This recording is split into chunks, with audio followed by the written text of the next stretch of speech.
Hi there, my name is Kat and I'm here to tell you a bit about the saxophone and maybe even try and persuade some of you to start playing the saxophone too. So this is the saxophone, and even though you can see it's made out of brass, it's actually part of the woodwind family. So many people assume this is part of the brass family because it's obviously made out of metal, but it's part of the woodwind family because we actually have a single reed here, just like the clarinet.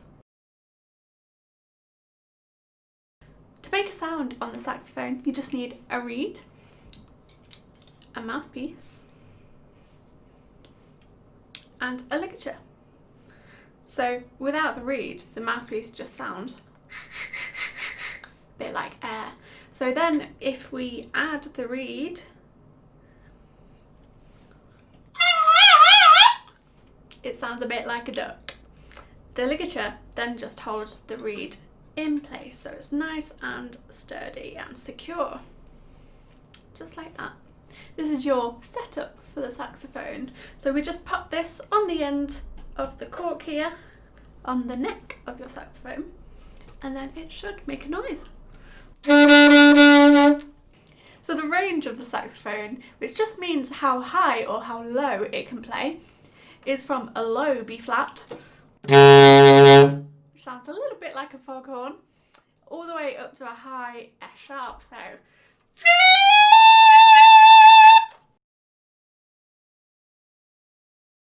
So now I'm going to show you the 4 most common saxophones that you might have seen before, especially if you've seen something like a saxophone quartet. So the soprano actually works very similarly to the saxophone that you've just seen. It's got a low note of a low B flat, and then it's got a high note of a high F sharp, all on the keys. So it actually sounds a lot higher than the other saxophone that you've just heard. I'll give you a little demo now.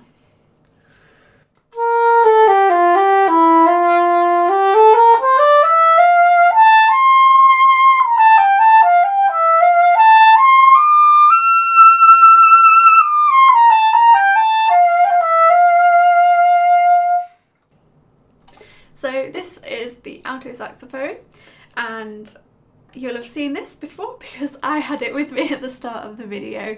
This is the most common saxophone that you'll come across really. It's one that most people start to learn on just because the keys are closer together, it's not too heavy, and also it doesn't cause too much tension on your mouth. It's quite relaxed to play. So once you've figured out how to make a noise on it, you'll be flying in terms of progressing. So this is the tenor. Obviously you can see it's quite a bit bigger than the alto that we've just seen, which is why I've now got this saxophone harness on, just to save my shoulders and my back, because we don't ever want to get injured when we're playing our instruments. You also might notice it's got a bit of a curve or a bit of a crook in its neck, so that's quite a recognisable feature on tenor saxophones. This saxophone is quite often associated with jazz music.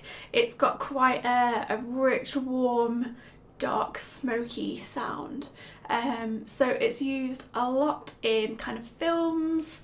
It also can be quite punchy and loud as well, so it's used a lot in kind of cheesy 80s music as well, which I love listening to.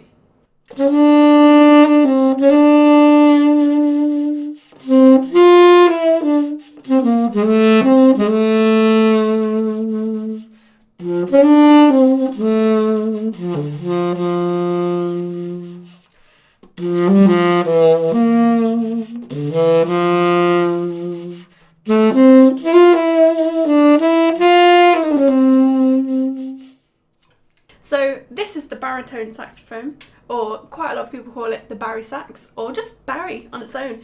And this is probably one of my favourite saxophones to play.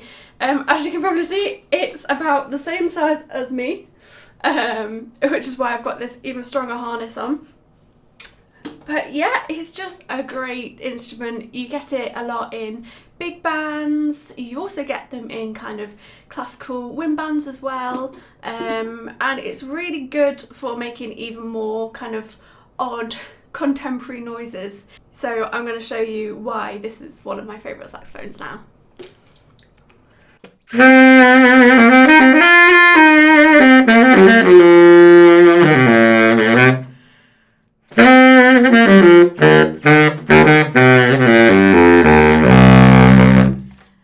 it's just really hunky and really, it's actually got one more note added onto the bottom of the saxophone. So how I said with the other saxophones, they all go down to a low B flat. This is the low B flat.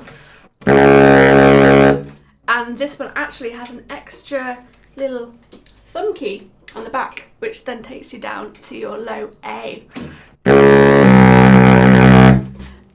This is just possible because we've got such a long body of the saxophone. We can actually add some more keys on here. So yes, this is definitely one of my favourite honky instruments.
Thank you so much for watching my video about the saxophone. I really hope that you've enjoyed listening to all the different types of saxophone and the different styles of music that it can play. And maybe even it might have persuaded some of you to have a go on one.